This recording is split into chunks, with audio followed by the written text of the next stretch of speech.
नमस्कार मित्रांनो, मी पंकज आरुंसे जंतर मंतर या आपल्या यूट्यूब चॅनलवर तुमच्या सगळ्यांचं स्वागत करतो। तर आज आपल्याकडे पॉडकास्टसाठी एक असा पाहुणा आलाय ज्या पाहुण्याला अखंड महाराष्ट्राने डोक्यावरती घेतलं। त्या पाहुण्याचे गाणे ऐकून, त्या पाहुण्याचा आवाज ऐकून पहाडी गोड अशा आवाजाने अखंड महाराष्ट्राला मंत्रमुग्ध केलं। छत्रपती शिवरायांचे गाणी असू द्यात, विठ्ठलाची भक्तिमय गीतं असू द्यात, अशा सर्व गाण्यांतून महाराष्ट्रभर घराघरात दारादारात आणि प्रत्येक व्यक्तीच्या कानात घुमणारा आवाज, ते एक असं व्यक्तिमत्व जे संतश्रेष्ठ ज्ञानेश्वर महाराजांच्या व श्री सद्गुरू नरसिंह सरस्वती स्वामी महाराजांच्या वंश परंपरागत पुजारी घराण्यातली आहेत। एक असा व्यक्ती जो आपल्याकडे पाहुणा आलाय ते आहेत दिग्गज गायक, महाराष्ट्राचं भूषण आणि छत्रपती शिवरायांच्या गाण्यातून महाराष्ट्रभर आणि महाराष्ट्राच्या बाहेर जगभर प्रसिद्ध असलेलं व्यक्तिमत्व श्री अवधूतजी गांधी। रामकृष्ण हरी, जय भवानी, जय जिजाऊ, जय शिवराय, जय शंभूराज। दादा, आमच्या पॉडकास्ट चॅनलमध्ये तुमचं खूप खूप स्वागत। दादा आज रेकॉर्डिंगसाठी आले होते आणि आम्ही त्यांच्यासोबत आज पॉडकास्ट करतोय। तर दादा तुमची ओळख करून द्या आमच्या सगळ्या प्रेक्षकांना। नमस्कार मंडळी, मी गायक अवधूत गांधी, कैवल्य साम्राज्य चक्रवर्ती संतश्रेष्ठ ज्ञानेश्वर महाराज आणि श्री सद्गुरू नरसिंह सरस्वती स्वामी महाराजांचा सेवक आहे, वारकरी संप्रदायाचा सेवक आहे आणि भजन हा माझा सगळ्यात आवडता प्रांत आहे।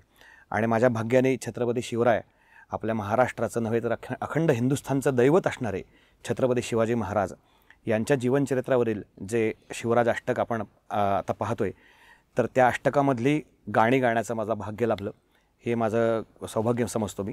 आणि आज पंकजसोबत एक सुंदर गाणं रेकॉर्ड करायला मिळालं मला, अर्थात छत्रपती शिवाजी महाराजांचंच ते गाणं आहे।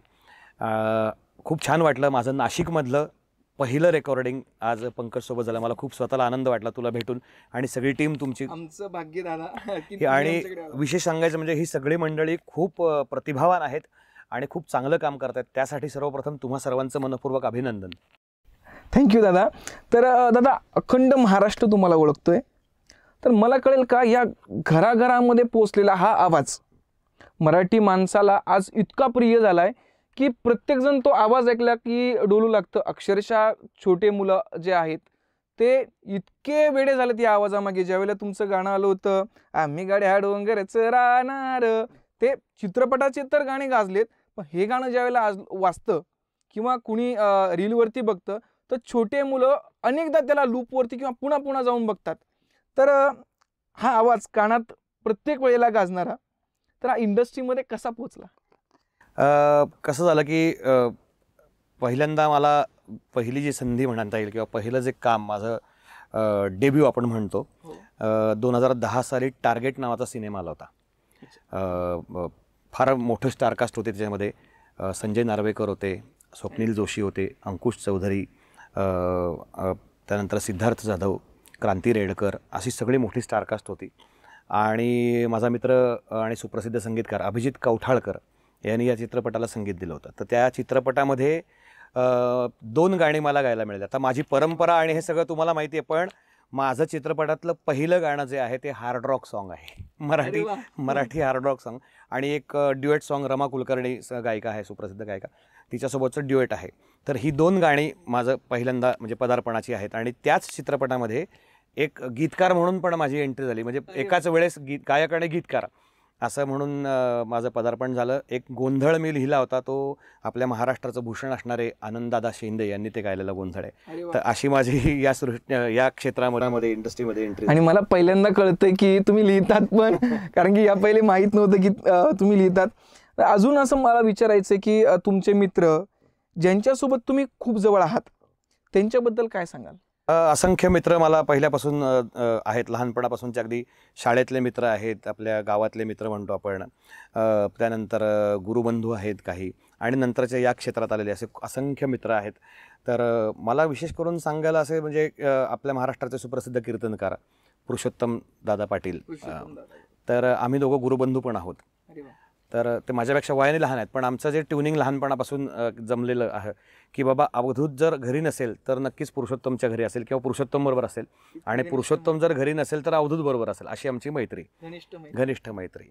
त्याचबरोबर अनेक वेगवेगळ्या क्षेत्रातले अनेक मित्र आहेत आणि आत्ताचं म्हणाल तर दिग्पाल लांजेकर हे खूप चांगले जवळचे मित्र आहेत. जे पण हो. महाराष्ट्रावर आणि छत्रपती शिवरायांचा, मासाहेब जिजाऊ आईसाहेबांचा आणि आई जगदंबेचा वरदहस्त असलेला हा व्यक्ती आहे आणि खूप समर्पण भावनेतनं काम करणारा आणि ज्याचा फोकस क्लिअर आहे की मला काय करायचं आहे.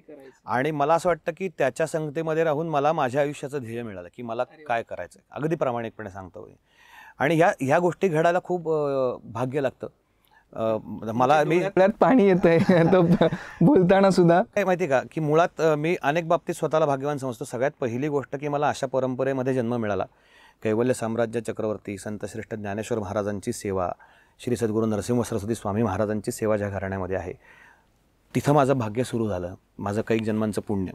त्यानंतर अशी लोक आयुष्यात माझ्या येत गेली, मोठे मोठे लोक की ज्यांच्यामुळं आयुष्य समृद्ध होत गेलं, अतिशय समृद्ध होत गेलं. आणि हे मित्र जे असतात ना की कामापुरता मैत्री नसावी, तर एक सख्यत्व जडलेलं आहे. माझा एक खूप जवळचा जीवश्च कंठस्थ मित्र म्हणजे दुसरा अभय नलगे. हा व्यक्ती अंध आहे आणि जवळजवळ आम्ही गेल्या 30 वर्षांपासून मित्र आहोत.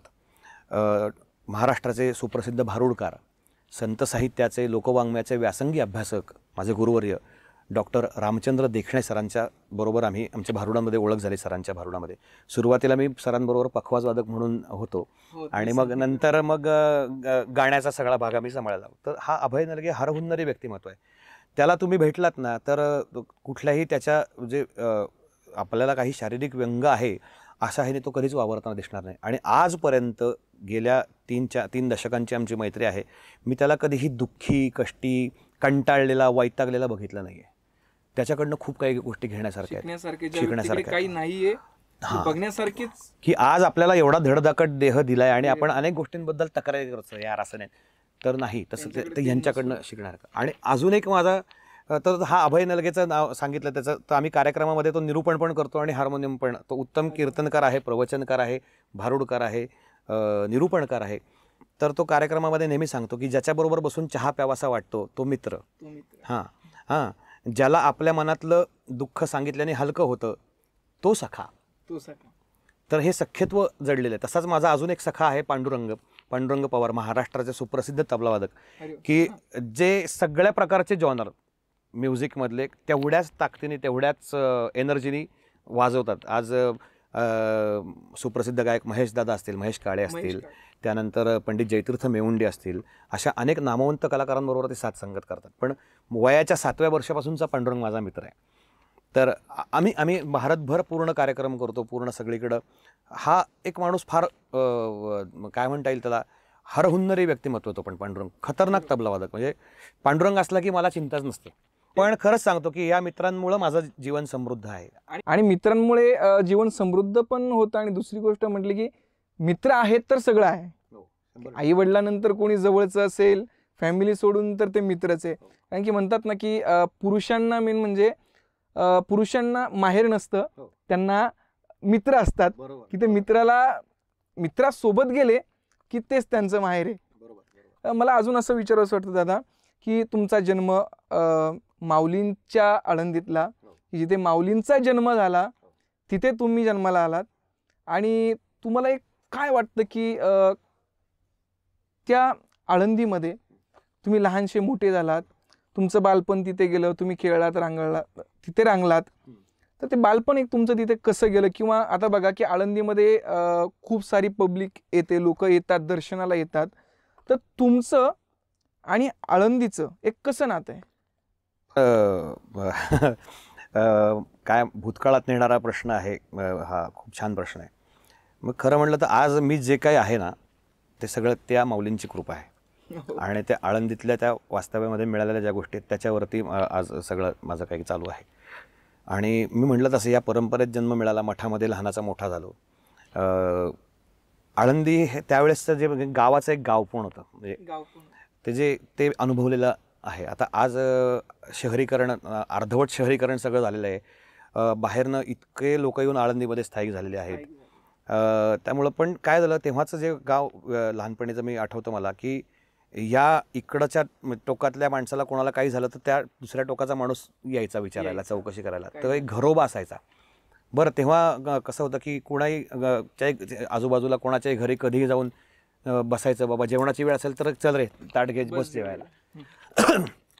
तर ह्या अशा गोष्टी होत्या. आणि आळंदीमध्ये अखंड भजन कीर्तन चालू, त्यामुळं ते संस्कार मला महत्त्वाचं मिळाले सगळे. की दुसरी गोष्ट, समृद्ध बालपण जगलो मी. सगळ्या प्रकारचे मित्र असायचे. जिथे बालपण जगण्यासाठी लोकांना वाटत असेल की आमचा आळंदीत जन्म झाला असता तर किती छान असतं, तिथे तुमचा जन्म. आणि तेव्हा खरंच खूप छान आळंदी खूप छान होतं. इंद्रायणी माताच्या कुशीत आम्ही वाढलो. सगळ्या प्रकारचे खेळ. आता आजच्या काळातल्या मुलांना दुर्दैवाने हे खेळ फार म्हणजे नाहीच त्यांच्या आयुष्यात. हां, पण त्यावेळेला आम्ही विट्टीदांडू खेळणं, मल्लखांब खेळणं, खो खो, कबड्डी हे पारंपरिक खेळ असायचे. नदीवर पोहायला जायचं, तासनतास नदीमध्ये पोहायचं. हां, इंद्रायणीमध्ये. पुरामध्ये सुद्धा लोक सांगायचे अहो तुमची मुलं तिथं पुरात उड्या मारतात वगैरे. माझे आणि कसं व्हायचं की त्या काळामध्ये ना मठामध्ये राहायचो, पण भांडी घासायला, कपडे धुवायला नदीवर जायचे लोक. मग आमची आई आम्हाला घेऊन जायची बरोबर. तिथल्या मुलांना ज्यांना शिकवा पोहायला ते द्यायचे ढकलून पाण्यात. आणि मुळात अशा ह्याच्यात वातावरणामध्ये वाढल्यामुळं भीती हा शब्द आमच्या कोशातच नाही लहानपणापासून. झाडावर चढायचं, भरपूर उद्योग केले, भरपूर. सुरपारंब्यावरून आठवलं, एका मित्राचा हात मोडला होता आमच्या सुरपारंब्या खेळताना. आणि शाळा बुडवून सुरपारंब्या खेळत होतो आंब्याच्या झाडावर. आणि हात मोडला, आता सांगायचं कसं घरी. तर मग त्याला घेऊन आम्ही मंचरला गेलो सगळे मित्र मिळून. आणि तिथं त्यावेळेस एक हाडवैद्य होते, त्यांच्याकडनं हात बसवला. इथं मनगटामध्ये हाड ब्रेक झालं होतं. तिथे बसताना तिरकं बसलं. आणि शेवटी घरी कळलंच. मग त्याचे वडील कीर्तनकार होते. भागवत, त्या मित्राचं नाव भागवत आवटे. आज तो भाजपचा मोठा तिथला आळंदीतला आसामी नेता आहे. तर मग त्याचे वडील पवार गुरुजी म्हणून आळंदीत आमच्या होते. ते हाडवैद्य होते. ते पवार गुरुजींकडे सकाळी सकाळी घेऊन गेले. त्यांनी बघितलं, हां म्हणले असं असं झाले, बरं म्हणले काय करू म्हटले नीट आपण.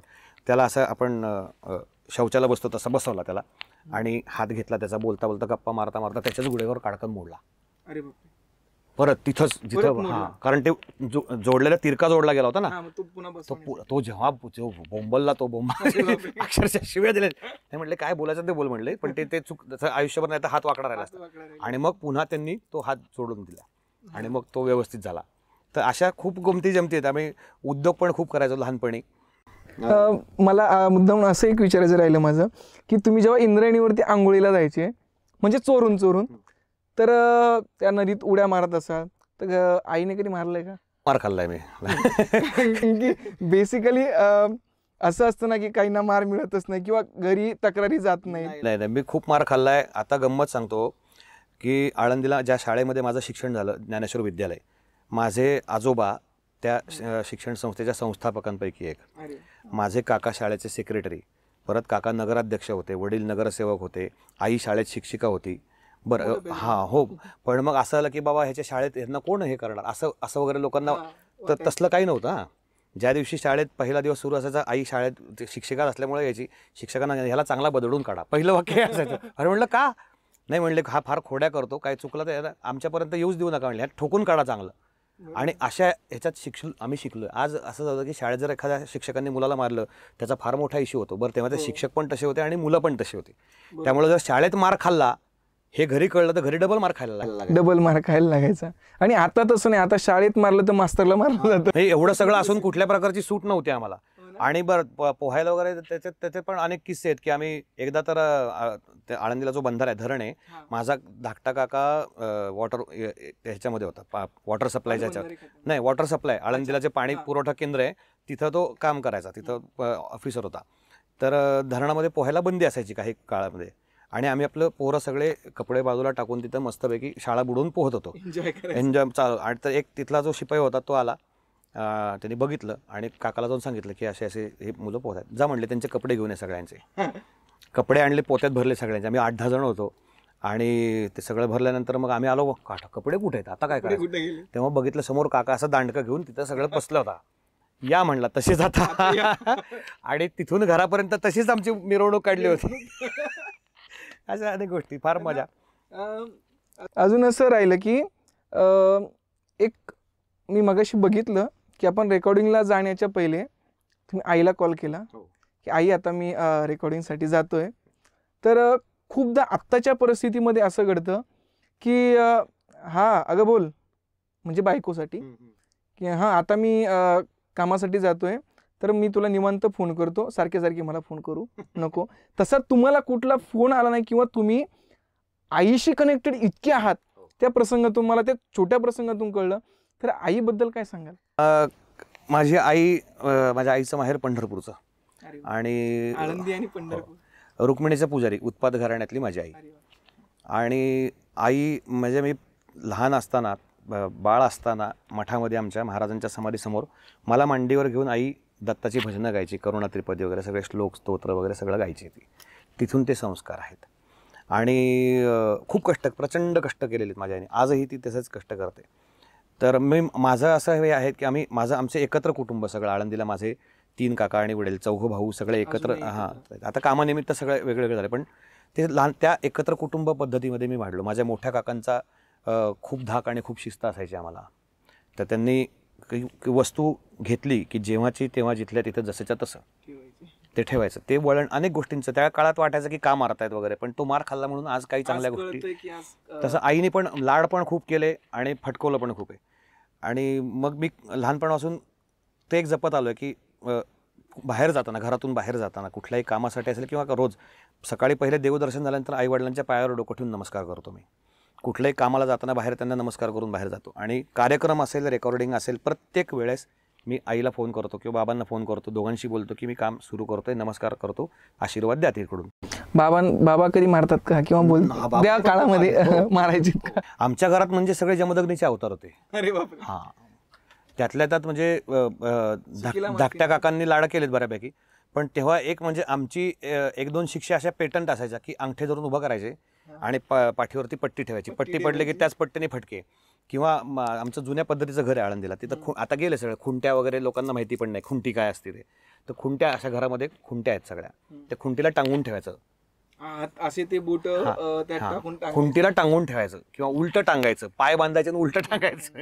ह्या सगळ्या शिक्षा असायच्या, पण त्या आपल्या चांगल्यासाठी असतात. हे नंतर आत्ताच्या काळामध्ये आपल्याला कळतं की तेव्हा त्या शिक्षा झाल्या नसत्या तर आपण बिघडलो असतो किंवा हे संस्कार झाले नसते.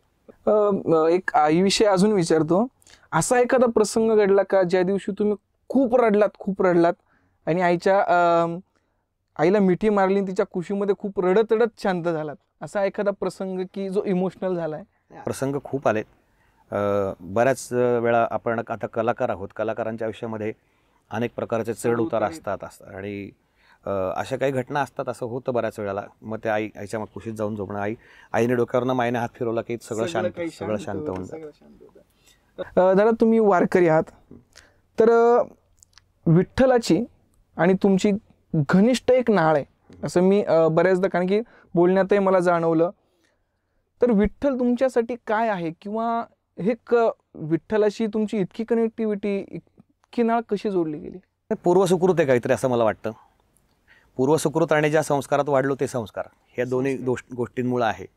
आणि मी म्हटलं तसं माझ्या आईचं माहेर पंढरपूर आहे आणि पंढरपूरला खूप वेळा जाणं झालं, खूप अगदी म्हणजे इतके अनुभव आहेत. आणि पांडुरंग हा म्हणलं ना की संतांनी सर्वस्व मानलेले पांडुरंगाला.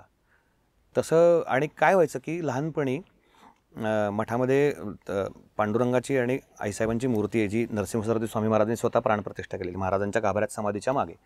मग ते पूजा करताना बऱ्याच वेळेला ते असं व्हायचं की आपण हितगुज म्हणतो ना परमेश्वराशी, तर ते मी आजही करतो त्या गोष्टी. म्हणजे ते लहानपणापासून ते संस्कार आहेत. आणि दुसरी गोष्ट म्हणजे ज्या पांडुरंगाने गेली शेकडो वर्ष सगळ्या संतांना, सगळ्या समाजाला वेड लावलेलं आहे, त्याची अनुभूती घेतल्याशिवाय ते कळत नाही. आणि असं व्हायचं की लहानपणी आमच्या आळंदीमध्ये गोपाळपुरामध्ये मठ आहे आणि गोपाळपुरामध्ये आनंदाश्रम स्वामी होते, संन्यासी. कैवल्याश्रम नावाचा आश्रम आहे, तिथे आनंदाश्रम स्वामी, ब्रह्मीभूत आनंदाश्रम स्वामी, ते संध्याकाळच्या वेळेला फिरायला जायचे, नगर प्रदक्षिणेला किंवा फिरायला जायचे. त्यांच्याबरोबर काही लोक असायचे बरोबर. तर मठापाशी आल्यानंतर आम्हाला सगळ्या मुलांना गोळा करायचे, जी काही मुलं खेळत असतील सगळ्यांना, आणि मोठ्यांनी श्री विठ्ठल असा गजर करायला जायचे. आणि असं म्हटलं की त्यांच्याबरोबर एक काका असायचे, ते त्या आमच्या लहानपणी दूध गोळी मिळायची 20 पैशाला, ती दूध गोळी सगळ्यांना घेऊन दूध गोळी द्यायचे. मग त्या आम्ही कसं व्हायचं, त्या दूध गोळीच्या आशेने स्वामींची वेळ आम्ही बरोबर हे करायचं की इथं खेळत बसायचं. हे स्वामी आले आणि लांबून अरे स्वामी आले चला. आणि मग उत्साहाने श्री विठ्ठल ते एक संस्कार तिथं की, आणि विठ्ठलनामामध्ये एवढी ताकद आहे. मला कार्यक्रमामध्ये पण बऱ्याच वेळा त्याची अनुभूती आहे की ती सत्तांद्री समाधी लागून जाते, ती भावसमाधी लागून जाते. आणि काय एक माझा एक महत्त्वाचा प्रसंग मला आत्ता अलीकडच्या काळातला की ज्ञानेश्वर माऊली मालिका आपली आत्ता सोनी मराठीवरती झाले. तर त्याचा मी क्रिएटिव्ह हेड होतो. त्याच्यामध्ये बऱ्याच गोष्टींचं संशोधन नामदेव महाराजांची भूमिका केली. तर गंमत अशी झाली की नामदेव महाराजांची भूमिका माझी पुढं जात होती, कारण सिरियल जशी चालली, TRP वाढला तशी सिरियल चालली असं, आणि बऱ्याच काही गोष्टी घडत होत्या. आणि मग जेव्हा माझी आता भूमिका पुढच्या महिन्यात आहे असं मला कळलं होतं, त्याच्या आधी मला पंढरपूरला सेवेला जाण्याच्या योग आला, भजन सेवेसाठी. मला वाटतं गणेशोत्सव होता. गणपतीच्या उत्सवामध्ये तिथे जळगावकर फड, जे माऊलींच्या पालखी सोहळ्यामध्ये ज्या दिंड्या आहेत वेगवेगळ्या फड परंपरा, त्यातल्या जळगावकर फड परंपरेचे मालक माऊली काका, ज्ञानेश्वर माऊली जळगावकर. तर माऊली काका विठ्ठल रुक्मिणी मंदिर समितीवरती पण आहेत. तर मग कार्यक्रम ठेवला. कार्यक्रमाच्या आधी म्हणले दर्शन करून येऊ सगळे. आम्ही गाभाऱ्यामध्ये गेलो. तर ते माऊली काकांना मी सगळा विषय सांगितला होता की असं असं नामदेव महाराजांची भूमिका करणार आहे वगैरे वगैरे. आणि तर म्हणले एक काम, इथं उभा राहा म्हणले आणि अभंग म्हणले. पांडुरंगासमोर जिथं नामदेव महाराज उभे राहून आणि अभंग गायचे, तिथं मला उभं राहून मग मी नामदेव महाराजांचा देह जावो अथवा राहो, ती वारकरी पारंपरिक चाल, खूप सुंदर चाल आहे ती. देह जावो अथवा राहो, देह जावो अथवा राहो, पांडुरंगी दृढ भावो, पांडुरंगी दृढ भावो, चरण न सोडी सर्वथा, चरण न सोडी सर्वथा, आण तुझी पंढरीनाथा, आण तुझी पंढरीनाथा, चरण न सोडी सर्वथा. हा अभंग तिथं गायला डोळ्यातनं पाणी होतं. आणि मला लक्षात आलं की मला असं वाटलं, मी पांडुरंगाकडे बघितलं, मला असं लक्षात आलं की बाबा पांडुरंग मला म्हणतोय, अरे माझ्या लाडक्या भक्ताची भूमिका करायला चाललायस, त्याच्या आधी म्हणून तुला मुद्दाम इथं बोलवून घेतलं आणि शुभेच्छा देण्यासाठी, आशीर्वाद देण्यासाठी. म्हणून मग मला असं वाटलं की बाबा ही भूमिका करायच्या आधी पांडुरंगाचा, कारण फार मोठी व्यक्तिमत्व आहेत ही सगळी संत शिरोमणी नामदेव महाराज, त्यांच्यामुळं आपल्याला ज्ञानेश्वर माऊली माहीत झाली. तर मला अजून असं वाटतं की पांडुरंगाला कर्नाटक आणि हे काही कनेक्शन, जे म्हणजे आपण कर्नाटकू काहीतरी नाही, ते नाही तसं नाही. कानडा विठ्ठलू, कर्नाटकू. तर ते काय झालंय, कानडा म्हणजे याचा शब्दाचा अर्थ काय आहे की न कळणारा, ज्याचं आकलन होत नाही. कानडा म्हणजे कानडी नाही. आणि कर्नाटकू म्हणजे कर्नाटकातला नाही. कर्नाटकू नाटक करणारा. अर्थात काय, पांडुरंग हा महाराष्ट्रापुरता किंवा कर्नाटक पुरता मर्यादित नाहीये. त्याच्याबद्दल अनेक कथाभाग आहेत, पण हा विश्वव्यापी परमात्मा आहे, त्यामुळे तसं काही हे नाहीये. तर ह्याचा मूळ अर्थ असा आहे की कानडा म्हणजे न कळणारा, जो कोणाला त्याचं सहज आकलन होत नाही, तिथं गुरुकृपा पाहिजे. म्हणजे नामदेव महाराजांचं उदाहरण घेतलं की नामदेव महाराजांच्या हातून प्रत्यक्ष देव जेवत होता, त्यांच्याशी बोलत होता, सगुण रूपामध्ये बोलत होता, पण जोपर्यंत गुरुकृपा झाली नाही तोपर्यंत त्यांना कळला नाही. त्यांना थोडा तो भक्तीचा अहंकार पण तो झाला होता की जो मुक्ताईंनी तो नंतर स्वतः नामदेव महाराजांनी ते अभंग लिहून ठेवलेत की कशा पद्धतीने. आणि नामदेव महाराजांचं ते एक वैशिष्ट्य आहे की आपण म्हणतो ना की हल्लीच्या काळात एक लेखनशैली, त्याला काय आखो देखा हाल ज्याला आपण म्हणतो ना, असं काहीतरी ते एक प्रकार असतं, लिखाण असतं. तसं नामदेव महाराजांनी सगळं लिहून ठेवलेलं आहे, स्वतःचेच अभंग. म्हणजे काय झालं, घरच्या परिस्थितीबद्दल पण सांगताना नामदेव महाराजांनी सांगितलं की असं मी असं होतो, असं तसं सगळं स्वतःबद्दल सडेतोडपणे लिहून ठेवलेलं आहे सगळं. किंवा गुरुकृपा झाली तो प्रसंग, अनेक प्रसंग, तर तशा पद्धतीने त्यांनी सगळ्या गोष्टी लिहून ठेवलेल्या आहेत. दादा, अजून मला असं विचारायचं आहे की तुम्ही थोडं वेगळा विषय आता काढतोय मी, की तुम्ही चित्रपटसृष्टीमध्ये जेव्हा आले तो एक प्रसंग तर मला विचारायचा. पहिला तो मला प्रसंग सांगता, कसे म्हणजे अष्टक जे महाराजांचं होतं, तर दिग्पाल दादा वगैरे ह्या सगळ्यांसोबत तुम्ही कसे आलात? दिग्पालची माझी तशी खूप जुनी मैत्री आहे. ऑलमोस्ट त्याच्या प्रत्येक प्रोजेक्टमध्ये मी गायलेलो आहे. तर अनेक नाटकं असतील असं करत करत आमची मैत्री दृढ होत गेली. एक विचारधारा म्हणतो ना, वेवलेंथ जुळणं, तशा पद्धतीने होत गेलं. मग नंतर मग जेव्हा फर्जंद हा चित्रपट सुरुवातीला मग आमचं बोलणं व्हायचं की तो आमची म्हणजे दिग्पालने सांगितलं की अशी अशी स्टोरी केलेली आहे आणि अशी अशी स्टारकास्ट घेऊन आपल्याला सिनेमा करायचा आहे शिवाजी महाराजांवरचा. त्यासाठी आम्ही खूप परिश्रम घेतले. सुरुवातीला प्रोड्युसर मिळवणं आपल्याकडं मोठी अवघड गोष्ट. तर एवढा पैसा हो, तर सुरुवातीला माझा एक मित्र तयार झाला होता करायला सगळ्या गोष्टी. अगदी शेवटच्या टप्प्यापर्यंत आला आणि ते परत काही झालं नाही. अनेक मिटिंग झाल्या, हे झालं. भयंकर कष्ट घेतले दिग्पालनी आणि आजही तो प्रचंड मेहनत घेतो प्रत्येक ह्याच्यासाठी. पण झालं असं की ते मी त्या शेवटी मित्राला म्हणलं, अरे यार, त्याचे दोघं तिघं पार्टनर होते आणि त्यातल्या एकाने बॅकआउट केलं. मी त्याला म्हणलं की बाबा हे बघ, हे होणार, हा चित्रपट होणार आणि एक वेळ असेल की तुम्हाला पश्चाताप होईल की चांगली मुलगी सांगून आली होती, दुसऱ्याची बायको होताना बघावं लागेल. या भाषेत या भाषेत असं झालं ते. पण तेव्हापासूनची मैत्री आहे आणि मला असं वाटतं ना की ह्या सगळ्या गोष्टी विधिलिखित असतात. प्रत्येक माणसाला एक काहीतरी विशिष्ट कर्म करण्यासाठी म्हणून देवाने पाठवलेलं आहे. त्याचं एक विहित कर्म जे आहे ते त्या गोष्टीसाठी त्याचा जन्म आहे. तसा दिग्पाल सरांचा जन्म मला वाटतं की शिवराज अष्टकाच्या माध्यमातून छत्रपती शिवरायांचं चरित्र आणि चारित्र्य हे पोहोचवण्यासाठी. आणि मला असं वाटतं की ह्या पहिले असा कोणी प्रयत्न केलाच नव्हता जितका दिग्पाल दादांनी स्वतःला त्याच्यात वाहून दिलं. आणि मुख्य म्हणजे की त्याच्यानंतर भरपूर चित्रपट आले, पण त्यांच्या चित्रपटामध्ये जी कनेक्टिव्हिटी माणसाची होती ना महाराजांसोबत, ज्यावेळेला चित्रपट सुरू होतो ना असं वाटतं की आपण जगतोय ते. आपल्याला त्यावेळेलाच कनेक्ट होतो माणूस की आपण महाराजांच्या काळात काय जन्माला आलो नाही. अगदी अगदी.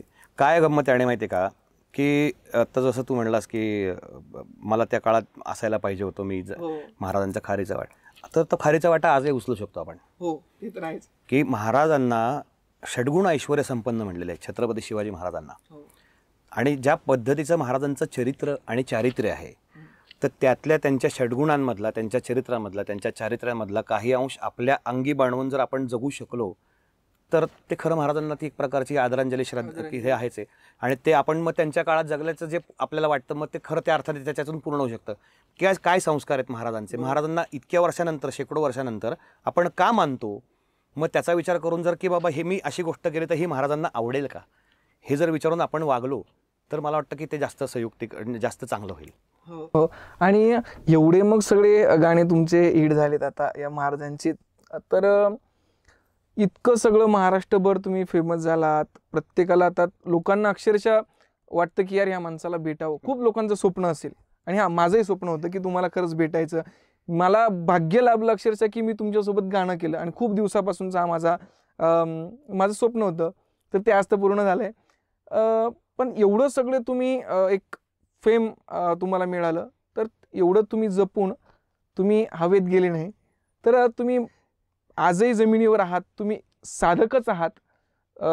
संगीतासोबतही तुमची तीच नाळ आहे आणि कलाकार म्हणून तुम्ही मातीमध्येच आहात. ते कसं त्याचं अगदी सोपी एक तुला गंमत सांगतो की मी म्हटलं ना, ज्या परंपरेत मी वाढलो, मला माझ्या दुर्दैवाने असं गुरुच्या समोर बसून गाणं शिकायला मिळालं नाही.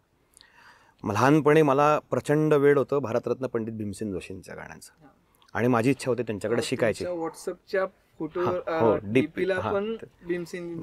आणि माझ्या आता ते दुसऱ्या पहिला जुना फोन आहे, त्याची अनेक वर्ष माझी रिंगटोन पण मिले सुर मेरा तुम्हारा तीच रिंगटोन आहे अनेक वर्ष. तर तेव्हा त्यांच्याकडं शिकण्याची खूप इच्छा होती, पण नाही, काही काळाने म्हणजे काही कारणाने नाही होऊ शकलं ते. मग मी आधी पखवाज शिकायचो सुरुवातीला. पुरुषोत्तम महाराजांनी मी सांगितलं असं माझे गुरु जे होते वैकुंठवासी मृदंग महर्षी पंडित बाबूरावजी डवरी गुरुजी, महाराष्ट्रातलं फार मोठं ऋषितुल्य व्यक्तिमत्व. मग गुरुजी मला म्हणायचे की अरे तुझं गाण्यात जरा जास्त हे, तू गाण्याकडे लक्ष दे. मी तेव्हा पण त्यांना म्हणायचो की यार गुरुजी मला पंडितजींकडे शिकायचं. पण तर मठामध्ये महाराजांच्या पहाटे 4 वाजल्यापासून रात्री 10 वाजेपर्यंत, म्हणजे काकड आरतीपासून शेज आरतीपर्यंत दिवसभर वेगवेगळे उपचार महाराजांचे सेवा त्या असतात. ते करत असताना मग भीमसेनजींची त्यावेळेस वॉकमन होते, कॅसेटचं, ते वॉकमनवरती मग भीमसेनजींचे अभंग लावायचे, शास्त्रीय संगीत त्या वेळेनुसार ते राग लावायचे, मग त्याच्याबरोबर गायचं. असं करत करत शिकलो मी गाणं. आणि माझ्या नशिबाने मला खूप मोठ्या मोठ्या कलाकारांना समोर बसून ऐकायला मिळालं. अगदी सवाई गंधर्व संगीत महोत्सव पुण्यात व्हायचा, त्याच्यात मला त्यांच्याकडे शिकायचं होतं भीमसेनजींकडे, पण ते काय झालं नाही. पण अशा पद्धतीने हे करत करत झालं. आणि मग गायला लागलो आणि सेवा जी असायची महाराजांची सेवेचं सगळं असायचं. तर झालं असं की मी म्हटलं तसं अहंकार अनेक प्रकारचे असतात, वेगवेगळ्या प्रकारचे अहंकार. तर सेवेचा अहंकार पण असतो बऱ्याचदा. तर झाला असा मठामध्ये उत्सव असतो महाराजांचा जानेवारी महिन्यात पौष पौर्णिमेला 7 दिवसाचा उत्सव असतो. त्या उत्सवादरम्यान एक वर्षी असं झालं की मला म्हणजे सगळ्या मुलांना सेवेचं हे करावं लागलं, मोठ्यांना करायचं नव्हतं. तर ते 7 दिवसाची सगळी सेवा, मग रोज लोकांच्या तोंडात माझं नाव, आज अवधूतनी असं छान सजावट केली, आज अवधूतनी काय छान पूजा केली, कीर्तनामध्ये काय छान गायला अवधूत, असं तर सगळं अवधूत चढला हरभऱ्याच चढ. आणि सगळ्यांच्या तोंडात म्हणजे वाटलं की अरे आपणच सगळे भाऊ सगळे असं, अरे मीच करतो, मी किती भारी करतो, मी किती भारी करतो, असं मी आला. उत्सव संपला, दुसऱ्या दिवशी माझा ॲक्सिडेंट झाला. माझ्याकडे कायनेटिक होती त्यावेळेस. त्या गाडीचा ॲक्सिडेंट झाल्यानंतर गाडी जर बघितली असती कोणी म्हणाल की याच्यावरचा माणूस वाचलाच नसेल, इतका त्या गाडीचं भयानक हे झालं. पण महाराजांनी त्याच्यातनं वाचवलं. 15 दिवस मी जागेवर झोपलेलो होतो, एका जागेवरती झोपलेलो होतो 15 दिवस.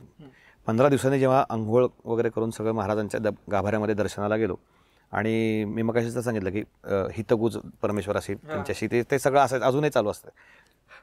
तर मी गाभाऱ्यात गेलो, दर्शन करून महाराजांच्या मुखवट्याकडे बघितलं तर महाराज जणू काय मला म्हणतात, काय रे 15 दिवस कोण आला होतो सेवा करायला, कुठे होतास तू 15 दिवस, तुझ्या वाचून माझं काय अडत नाही.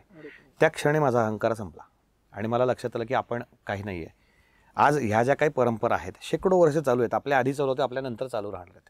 त्यामुळे आपल्याला जेवढा वाटा आपल्याला जो मिळाला आहे सेवेचा, मग ती कुठल्याही माध्यमातून असू दे, ती प्रामाणिकपणे आणि नम्रपणे करावी एवढंच मला. त्यामुळं तो जो मी तो आजही म्हणताना प्रत्येक ह्याच्यात माझ्या वाक्यामध्ये असतं की माऊलींची कृपा, महाराजांची कृपा, आणि ती आहेच आहे.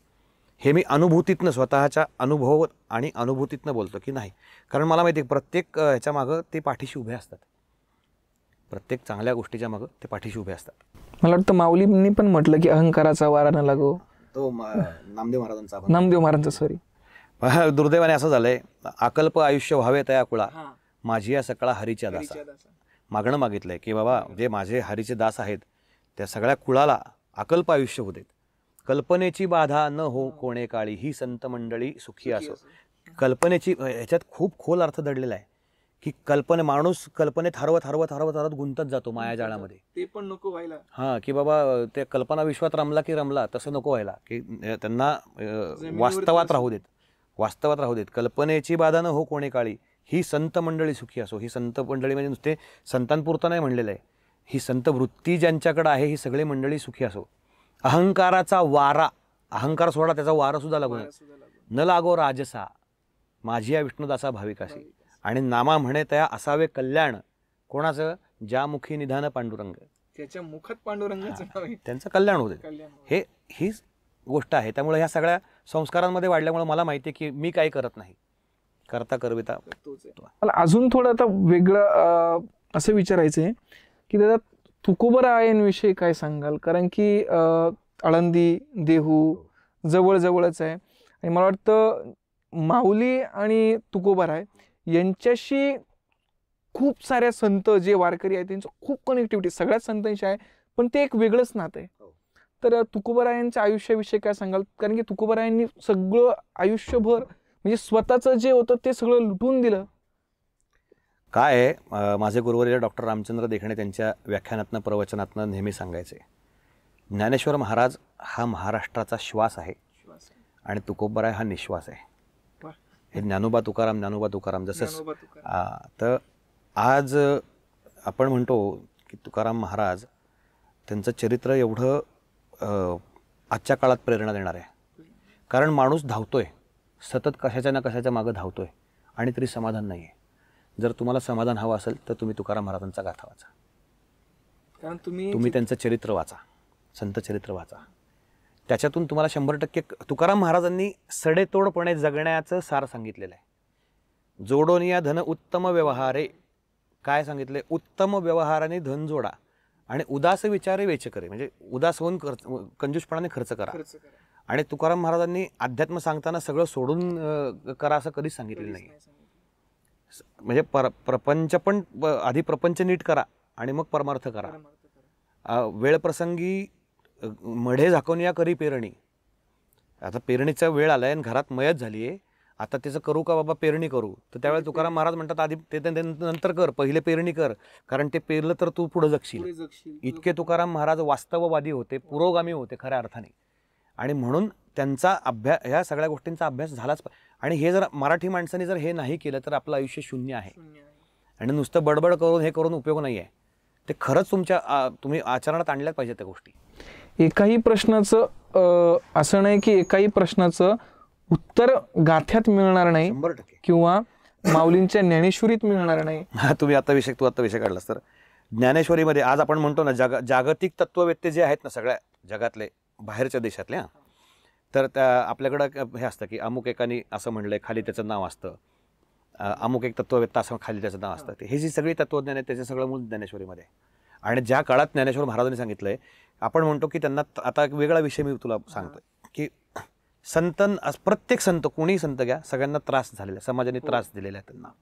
आता ज्ञानेश्वर महाराजांचं उदाहरण घेऊ. बरेचसे लोकांना सांगून रडवतात, काय माऊलींचा छळ झाला, अमुक अमुक अमुक. ठीक आहे, त्या काळातली परिस्थिती तशी होती. जर आपण एका वेगळ्या अँगलने विचार करूयात की बाबा जी कधीही त्या आधी घडलेली घटना नव्हती ती तेव्हा घडली. विठ्ठलपंतांनी संन्यास घेतला, कारण ते मुळातच ते निवृत्तीवादी होते. म्हणजे त्यांची ज्ञानार्जनाकडं प्रचंड ओढ होती. हां, आणि लग्न त्यांचं ते त्या परिस्थितीमध्ये झालं. आणि मग त्यांनी एका ह्याच्या प्रसंगी विचारलं की मला शिक्षणासाठी जायचं आहे. बरं, शिक्षणासाठी निघून गेले घरातनं. आणि काशीला गेल्यानंतर ज्यावेळेस गुरूंकडे गेले ते त्यांनी अट घातली की तुला संन्यास घ्यायला लागेल. मग ते म्हणले हो चालेल मला संन्यास. तू बायकोची परवानगी घेतलीस? हो, मी घेऊन आलो, परमिशन घेऊन आलेलं आहे. आणि नंतर जेव्हा त्यांच्या गुरूंना कळलं, ते सगळा इतिहास कथाभाग आपल्याला माहिती, जास्त डिटेलमध्ये सांगत नाही, पण गुरु आज्ञेने परत ते प्रपंचामध्ये आले. असं कधीच झालेलं नव्हतं ना त्या आधी की बाबा वाटलं मला म्हणून मी संन्यास घेतला आणि सांगितलं म्हणून, किंवा वाटलं म्हणून मी परत परमार्थात आलो आणि प्रपंच केला, आपलं प्रपंचात आलो आणि प्रपंच केला. असं कधीच झालेलं नव्हतं. आणि म्हणून हा सगळा त्रास त्यांना सहन करायला लागला. आता आपण एक वेगळा उलट्या ह्याने विचार करू की समजा विठ्ठलपंत परत आले, संन्यासाश्रमातनं परत गृहस्थाश्रमात आले, आणि जर लोक म्हणले असते की it's okay Vitthalpant, no problem, काही हरकत नाही, चला आता तुम्ही तुमचीच बायको आहे, तुम्ही तुमच्याच बायकोबरोबर संसाराला, असं नाही की बाबा दुसरी बाई आणली, हां इट्स ओके. मग मुलं झाली, मग मुलांचे मुंजी बिंजी झाले असते, सर्वसामान्य लाईफ जगले असते. ज्ञानेश्वर महाराज झालेच नसते ना. ज्ञानेश्वर महाराज ही आता आपण ज्ञानेश्वर महाराजांना महाविष्णूचा अवतार सखा माझा ज्ञानेश्वर आपण म्हणतो. हां, तर मग ही सगळी त्यांची लीला आहे की त्या काळामध्ये ज्या काही गोष्टी होत्या कर्मकांडामध्ये आणि सगळ्या एका मर्यादित ह्याच्यापुरतं अडकलेला जो धर्म होता किंवा जे ज्ञान होतं, मग ते सर्वसामान्यांपर्यंत पोहोचवायचं आहे. ते कशा पद्धतीने सगळ्या, मग या पद्धतीने ते घडलेला, ते सगळं त्यांनी परमेश्वराची लीला आहे घडवलेली सगळी. आणि जो त्रास सहन करून आज माऊली आपण का म्हणतो, ज्ञानेश्वर महाराजांना माऊली का म्हणतो? माऊली म्हणजे आई. कार्ट कसंही असलं तरी आई त्याच्यावरती तेवढीच माया करते. लोकांनी कितीही त्रास दिला, कितीही छळ केला, त्यांनी माऊली पण सोडलं नाही. त्यांनी त्यांचं एवढं सगळं होऊन त्यांनी विश्वाच्या कल्याणासाठी पसायदान मागितलेलं आहे.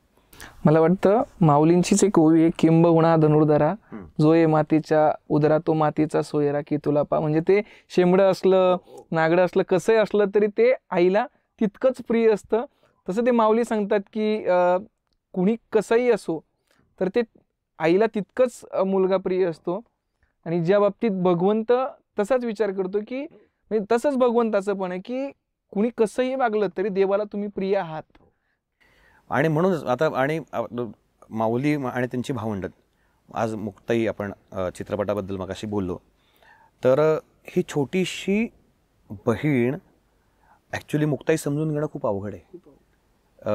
आपण चित्रपटाच्या माध्यमातून अगदी सौम्य करून सगळं सांगितलेल्या गोष्टी, पण तसं ह्याचं कारण काय की बाबा त्यातून प्रेरणा घेऊन कुणीतरी अभ्यास करावा, त्यांच्या चरित्राचा अभ्यास करावा. काय ही 8 वर्षाची, 9 वर्षाची, 9-10 वर्षाची मुलगी 1400 वर्षांच्या चांगदेवांची गुरु होते. तिचं सामर्थ्य काय असेल. प्रसंगी तिने माऊलींना सुद्धा मार्गदर्शन केलेलं आहे.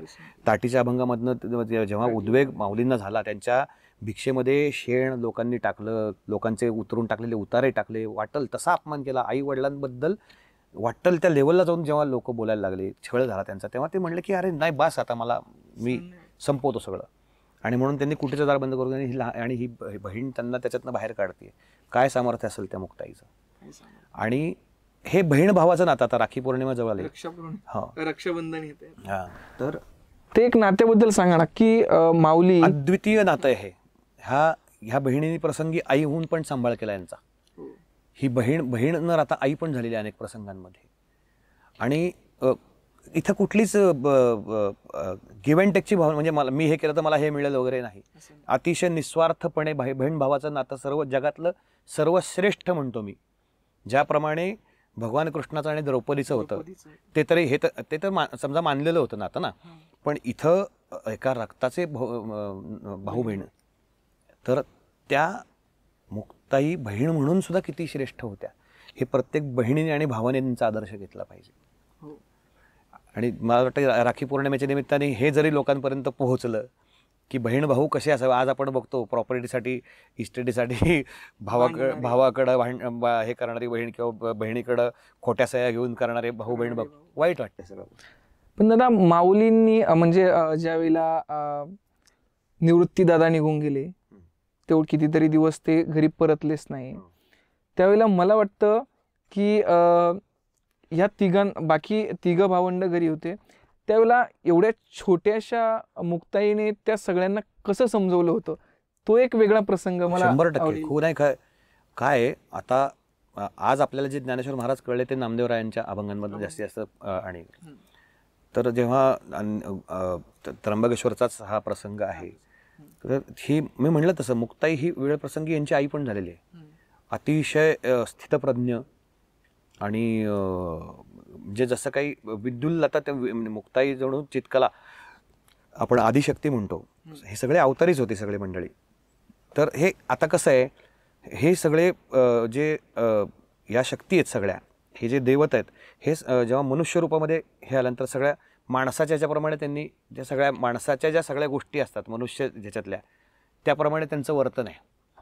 आता ज्ञानेश्वर महाराज आपण म्हणलं की बाबा त्यांनी रेड्यामुखी वेद वदवला, त्यांनी भिंत चालवली, असे जर चमत्कार करू शकत होते तर मग त्यांनी हे का नाही केलं, त्यांनी ते का नाही केलं, तर ते चमत्कार करायला म्हणून संत झालेले नव्हते. आता ह्या सगळ्या संतांच्या चरित्रातनं एक तुम्ही बोध घ्यायचा की संतांनी काय दाखवलं तुम्हाला. ह्या सर्व संतांनी ज्ञानेश्वर महाराजांपासून अगदी तुकडोजी महाराजांपर्यंत, आत्ताच आपण म्हणतो, किंवा गाडगे बाबांपर्यंत, की सर्वसामान्य तुम्ही कुठल्या कुळात जन्माला आलात हे महत्त्वाचं नाही, कुठल्या जातीत कुठल्या धर्मात जन्माला आलात ते महत्त्वाचं नाही. तुम्ही माणूस म्हणून कसे श्रेष्ठ होऊ शकता, माणूस धर्माचं पालन करून तुम्ही एक उत्तम माणूस म्हणून कसं जगू शकता, मनुष्य साध्या ह्याच्यात जन्माला येऊन संतपदापर्यंत कसं पोहोचायचं हे संतांनी दाखवलेलं आहे. आणि तुकाराम महाराजांनी सगळं व्यवस्थित सांगितलेलं आहे. मऊ मेणाहून आम्ही विष्णुदास, आम्ही इतके माऊ आहोत की मेणाहून पेक्षा माऊ आहोत, पण कठीण वज्रासही भेदू ऐसे, भले तरी देऊ कासेची लंगोटी, नाठाळाच्या माथी हाणू काठी, हे पण सांगितलंय संतांनी. हे पाखंड कुठल्या प्रकारचं ह्याच्यात खपवून घ्यायचं नाही, अन्याय कोणावर करू नका, तुमच्यावर झालेला खपून येऊ नका, ह्या सगळ्या गोष्टी, हे सगळं मार्गदर्शन संतांनी केलेलं आहे. आणि त्यांनी स्वतः सोसले, एवढे घाव सोसून ते संत पदापर्यंत पोहोचलेले, की जर अशा ह्याच्यातनं तुम्ही हे मिळवू शकता तर तुम्हाला खूप गोष्टी, आज आपल्याला खूप चांगल्या गोष्टी मिळाल्यात, मग एवढं सगळं चांगलं आयुष्य असताना तुम्ही कसं वागताय, तर हा आदर्श घेणं गरजेचं आहे आजच्या काळामध्ये असं मला वाटतं. दादा, महाभारतातील एखादा असा प्रसंग जो तुम्हाला खूप भावलाय? अनेक प्रसंग आहेत तसं म्हणलं तर.